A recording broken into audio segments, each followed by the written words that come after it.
नमस्कार. आमच्या विशेष कार्यक्रमात तुम्हा सर्वांचं मी ऐश्वर्या स्वागत करीत आहे. आज मला भारतीय संधिवात विज्ञान संघटना इराच्या संधिवात तज्ञांची ओळख करून देताना अतिशय आनंद होत आहे. इरा ही भारतातील संधिवात तज्ञांची एक संघटना आहे, जी संधिवाताच्या रोगांचे निदान आणि उपचारांमध्ये गुंतलेली आहे. संधिवाताचा रोग हा एक प्रकारचा रोग आहे, जो सांधे, स्नायू आणि हाडे प्रभावित करतो. सामान्य जनता आणि डॉक्टरांच्या अनेकदा संधिवाताच्या आजारांमध्ये गंभीर स्वरूप आपल्याला समजत नाही.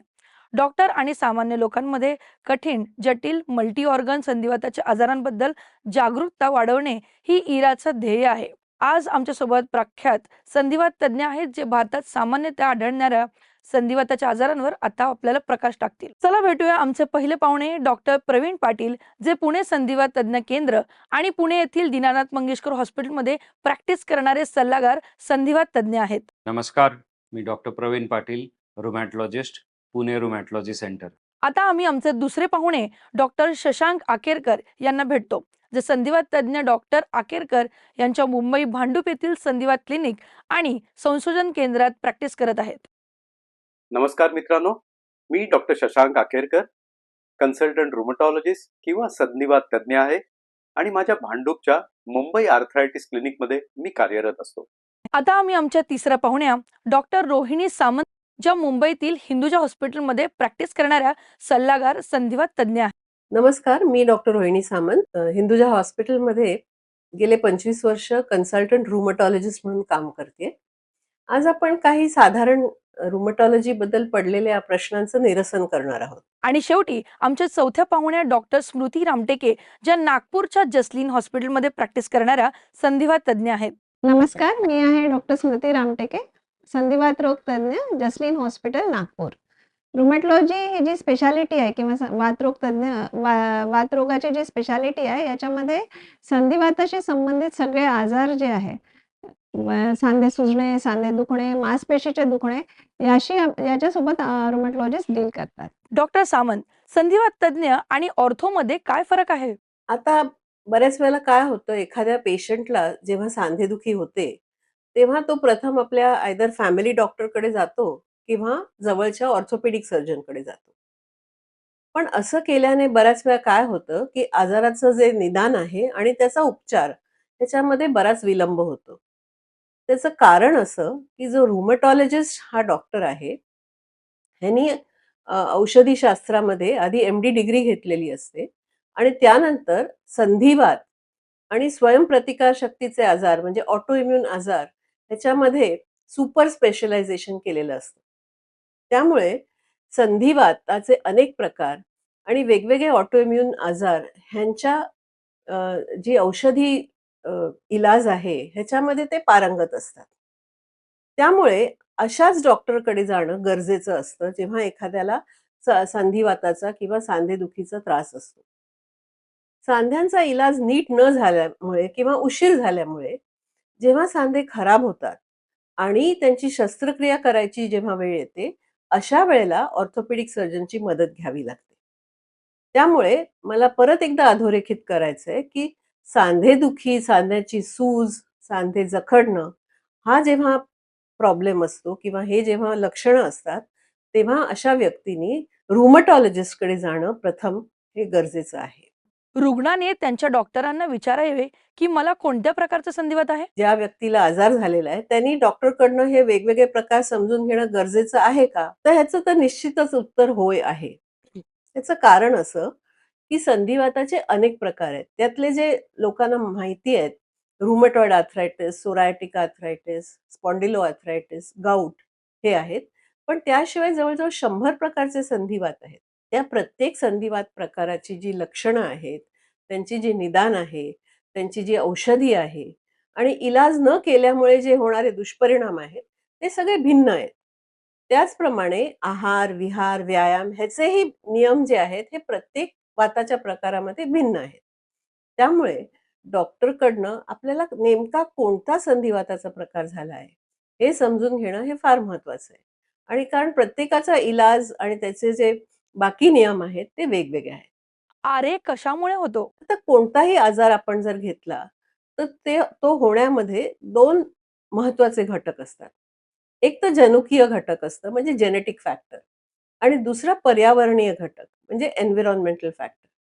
आता पर्यावरणीय घटक ह्याची उदाहरणं द्यायची झाली तर अ, वातावरणातील प्रदूषण, त्यानंतर आहार-विहार सगळ्यामधलं जे प्रदूषण आहे ते, त्यानंतर तंबाखूचं सेवन, त्यानंतर विषाणूंची बाधा म्हणजे व्हायरल इन्फेक्शन्स, मानसिक ताणतणाव, झोपेची कमतरता आणि आधुनिक जीवनशैलीमुळे जे खाण्यामध्ये बदल झालेत, त्याच्यामुळे आतडीतल्या जीवाणूंमध्ये होणारा बदल, हे सर्व महत्त्वाचे घटक आहेत, पर्यावरणीय घटक आहेत. हे सर्व तितकेच महत्त्वाचे आहेत, जितके जनुकीय घटक महत्त्वाचे आहेत, आमवात किंवा रुमटॉइड आर्थरायटिससाठी. माझ्या कुटुंबात कोणीही आरे नाही, मला ते कसे मिळाले? प्रतिबंध करणे शक्य आहे का? तर हा प्रश्न सर्वसाधारणपणे कोणाला पडतो, की एखादी व्यक्ती असते, की तिच्या घरामध्ये एक किंवा अधिक व्यक्तीला आमवात किंवा रुमटॉइड आर्थरायटिस असतो. आणि त्या व्यक्तीने उत्सुकतेपोटी आपली पण टेस्ट केलेली असते आणि तिची टेस्ट रुमटॉइड फॅक्टर टेस्ट पॉझिटिव्ह आलेली असते. आता त्याला स्वतःला काहीच लक्षणं नसतात अशा वेळेला अ, सांधेदुखीची. पण त्याला असा प्रश्न पडतो, की मला पुढे होईल का? आणि मी काही करू शकतो का? किंवा शकते का, की ज्याच्याने मला होणार नाही? तर असे काही प्रतिबंधक उपाय ह्याच्याबद्दल मी तुम्हाला सांगणार आहे. तर हे कोणते उपाय आहेत? त्याच्यामध्ये अ, आधी आपण जे पर्यावरणीय घटक ह्याच्याबद्दल बोललो होतो, त्यांच्यातच बदल केल्याने हे प्रतिबंधक उपाय त्याबद्दल आहेत. एक तर अ, आहार-विहार आणि व्यायाम ह्याच्यामध्ये आपल्याला फरक करायला पाहिजे. तर आहारातला फरक कोणता? तर अ, आपल्याला जे स्निग्ध पदार्थ आहेत, अति मिठाचा वापर आहे खाण्यामध्ये, साखरेचा वापर आहे, हा कमी करायला हवा. त्यानंतर आपलं वजन समतोल ठेवायला पाहिजे. समतोल आहार घ्यायला पाहिजे, ज्याच्यामध्ये भाज्या, फळं ह्यांचा पुष्कळ भाग असेल. ओमेगा 3 फॅटी ॲसिड्स हा एक प्रकार आहे खाण्यामध्ये, ज्याच्याने थोडासा फायदा होतो संधिवात न होण्यामध्ये आणि त्याच्यामध्ये मासे, त्यानंतर बदाम, पिस्ते ह्यांचा समावेश आहे. डॉक्टर अखेरकर, आरेची लक्षणे काय आहेत? रुमटॉइड आर्थरायटिसमध्ये एक्झॅक्टली काय होतं, हे समजून घ्यायच्या आधी आपण समजून घेऊया, की रुमटॉइड आर्थरायटिस एक्झॅक्टली काय असतो. तर रुमटॉइड आर्थरायटिस एक ऑटोइम्यून आजार आहे. ऑटोइम्यूनचा अर्थ आहे, आपली स्वतःची प्रतिकारशक्ती, इम्युनिटी आपल्याच जॉइंट्सना फॉरेन समजते, त्यांच्यावर हल्ला करते. जेव्हा प्रतिकारशक्ती जॉइंट्सवर हल्ला करते, त्याच्यामुळं जॉइंट्समध्ये आत सूज येते आणि त्याच्यामुळं दुखतात सांधे. तर एक्झॅक्टली हे रुमटॉइड आर्थरायटिसमध्ये होतं. इम्युनिटीच्या हल्ल्यामुळं सांधे सुजतात आणि दुखतात. कुणाकुणाचे हाताचे किंवा पायाच्या बोटांचे सांधे असू शकतात. कुणाकुणाचं कोपर, खांदा, गुडघा, पाऊल हे सांधे असू शकतात. तर ह्याच्यामध्ये सिम्प्टम्स काय येतात? तर रुमटॉइड आर्थरायटिसमध्ये एक्झॅक्टली काय होतं? तर हे सांधे दुखतात आणि सुजतात. बोटं दुखली, सुजली तर साधी-साधी कामं करायला देखील त्रास होतो. बरणीचं झाकण उघडा, साधं सामान उचला ह्याला त्रास होतो. खांदा, कोपर दुखलं तर देखील घरातली बेसिक कामं करताना त्रास होतो. पावलं, गुडघा सुजला तर चालायला त्रास होऊ शकतो. ते ओएपेक्षा वेगळे कसे आहेत? त्यांच्या इतर अवयवांवर परिणाम होऊ शकतो का? रुमटॉइड आर्थरायटिस आता आपण जसं बघितलं त्याच्यामध्ये आपलीच इम्युनिटी आपल्याच जॉइंट्सला अटॅक करते आणि त्याच्यामुळं सांधे दुखतात आणि सुजतात. याच्या विपरीत ऑस्टिओआर्थरायटिस एक झिजेचा आजार आहे. मेनली हा गुडघ्यांमध्ये होतो आणि सीनियर सिटिझन्समध्ये होतो. तर गुडघ्यामध्ये एक्झॅक्टली कसं असतं आपल्या गुडघ्याचं स्ट्रक्चर, तर 2 हाडं असतात आणि हाडावर कार्टिलेजचं कुशन असतं. वयोमानानुसार उठ-बस, चढ-उतर ह्या सगळ्यांमुळं ते जे मधलं कार्टिलेजची गादी असते ती घासते. गादी घासल्यामुळे होतं काय, 2 हाडं जवळ येतात आणि एकमेकावर घासून मग ते गुडघे दुखायला लागतात. तर तुम्ही बघितलं असेल सीनियर सिटिझन म्हणतात, की चालताना, चढताना गुडघे दुखतात, खाली बसताच येत नाही, गुडघ्यातनं कर आवाज येतो चालताना. तर हे जे आहे, हे सगळी ऑस्टिओआर्थरायटिसची लक्षणं आहेत. तर ऑस्टिओआर्थरायटिसमध्ये जनरली सांध्यात सूज येत नाही. हे ऑटोइम्यून नसतं, म्हणजे आपलीच बॉडी आपल्याच जॉइंट्सला अटॅक करते असं नसतं. तर टिपिकली सीनियर सिटिझनमध्ये जे गुडघे दुखतात, ते ऑस्टिओआर्थरायटिसमुळे असतात. याची देखील ट्रीटमेंट पूर्ण अवेलेबल आहे. गोळ्यांबरोबर खाली बसणं शक्य तेवढं टाळणं हे ह्याच्यामध्ये फार इम्पॉर्टंट आहे आणि एक्सरसाइजेसनं देखील गुडघ्याचा हा आजाराचा त्रास कमी होऊ शकतो. लवकर आरे आणि संधीची व्हिडिओ काय आहेत? हो, रुमटॉइड आर्थरायटिस एक पूर्ण शरीराचा आजार आहे. फक्त सांध्यांचा नाही. भले आपण त्याला संधिवात म्हणतो. मेन रुमटॉइड आर्थरायटिसमध्ये सांध्यांमध्ये सूज येते, दुखतं. पण हा आजार कधी-कधी बाकी अवयवांवर देखील इफेक्ट करू शकतो. कॉमनली म्हणाल तर कधी-कधी डोळ्यामध्ये हा प्रॉब्लेम करू शकतो. एपिस्क्लेरायटिस, स्क्लेरायटिस, ड्राय आईज असे काही प्रॉब्लेम्स रुमटॉइड आर्थरायटिसमध्ये होऊ शकतात. याची देखील ट्रीटमेंट डेफिनेटली अवेलेबल आहे आणि रुमटॉलॉजिस्ट आणि ऑप्थॅल्मॉलॉजिस्ट मिळून याची ट्रीटमेंट करतात. तसंच कधी-कधी रुमटॉइड आर्थरायटिस फुफ्फुसांना देखील त्रास देऊ शकतो. इंटरस्टिशियल लंग डिसीज ह्याला म्हटलं जातं आणि त्याची देखील ट्रीटमेंट पूर्ण अवेलेबल आहे. कधी-कधी हा प्रॉब्लेम नसांना अफेक्ट करू शकतो आणि व्हॅस्क्युलायटिक न्यूरोपॅथी किंवा इतर टाईपचे प्रॉब्लेम्स नसांचे देखील रुमटॉइड आर्थरायटिसमध्ये होऊ शकतात. जनरली रुमटॉइड आर्थरायटिस जर का प्रॉपरली कंट्रोल्ड नसेल, तर मोस्ट ऑफ द टाइम्स हे बाकीचे अवयवांचे इश्यू येतात. जर का आपण रुमटॉइड आर्थरायटिसला चांगल्या प्रकारे कंट्रोलमध्ये ठेवलं, तर हे बाकीचे अवयवांचे प्रॉब्लेम्स व्हायचे चान्सेस डेफिनेटली कमी होतात. कशामुळे आरे बिघडतो? सगळ्यात आधी तर जर का तुम्हाला असं वाटत असेल, की रुमटॉइड आर्थरायटिसची काहीच ट्रीटमेंट अवेलेबल नाहीये, फक्त पेन किलर, स्टिरॉइडच दिलं जातं, रुमटॉइड आर्थरायटिस कधीच चांगला नाही होत, जन्मभर ह्याच्या गोळ्या खायला लागतात. तर हे सगळं आता खूप जुन्या जमान्याच्या गोष्टी झालेल्या आहेत. खूप काही रिसर्च झालेला आहे रुमटॉइड आर्थरायटिसमध्ये. बरीच नवी औषधं अवेलेबल आहेत आणि खूप काही म्हणजे खूप काही चेंजेस झालेले आहेत ट्रीटमेंटमध्ये. तर एक तर रुमटॉइड आर्थरायटिसची चांगली इफेक्टिव्ह ट्रीटमेंट डेफिनेटली अवेलेबल आहे. रुमटॉइड आर्थरायटिस चांगला होतो, पूर्ण बरा होऊ शकतो आणि प्रत्येक पेशंटला जन्मभर औषधं खायला लागतील असं पण काही नेसेसरी नसतं. तर जेव्हा आपण ट्रीटमेंट नीट घेतो त्याच्याबरोबर अजून पण काही गोष्टी असतात ट्रीटमेंट सोडून ज्यांना देखील रुमटॉइड आर्थरायटिस बरा व्हायला मदत होते. तर ह्या काय गोष्टी आहेत? एक स्मोकिंग, धूम्रपान. धूम्रपानानं रुमटॉइड आर्थरायटिस वाढतो. त्यामुळे जर का धूम्रपान तुम्ही करत असाल तर ते नक्कीच बंद करा. मेडिकेशन्स तर आहेत, औषधं तर आहेत, त्याच्याबरोबर हे कराल तर रुमटॉइड आर्थरायटिस कमी व्हायला डेफिनेटली मदत होईल. डॉक्टर रामटेके, आरेचे निदान कसे केले जाते?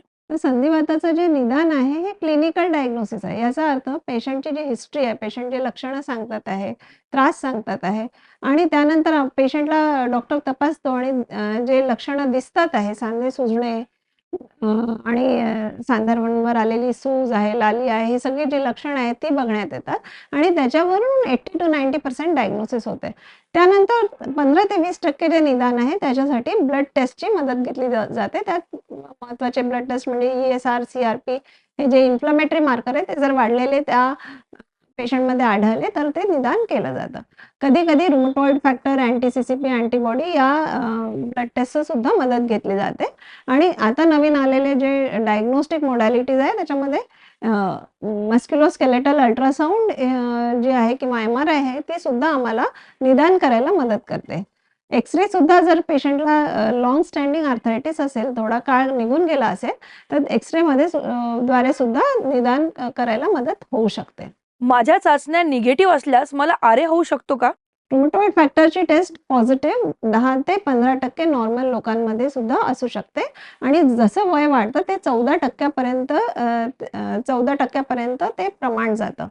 तर नॉर्मल लोकांना सुद्धा रुमटॉइड फॅक्टर पॉझिटिव्ह राहू शकतो.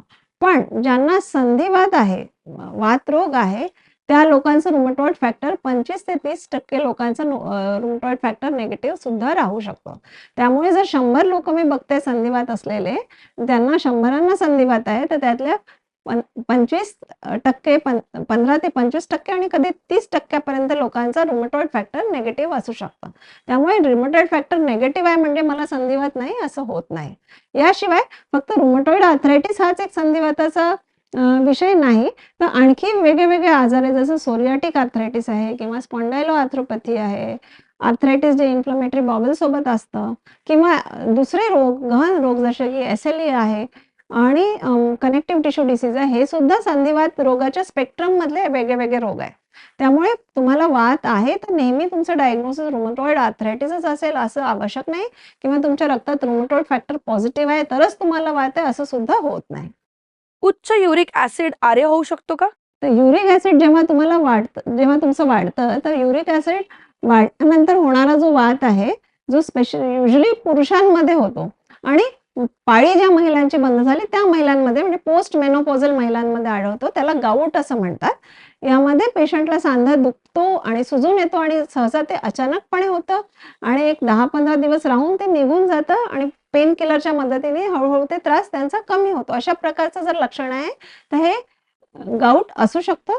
जर तुमच्या शरीरामध्ये युरिक ॲसिड वाढलेलं आहे, एखादा सांधा सुजला आहे तर. पण नेहमीच युरिक ॲसिड वाढले आणि सांधे सुजले म्हणजे गाऊट आहे असं नाही.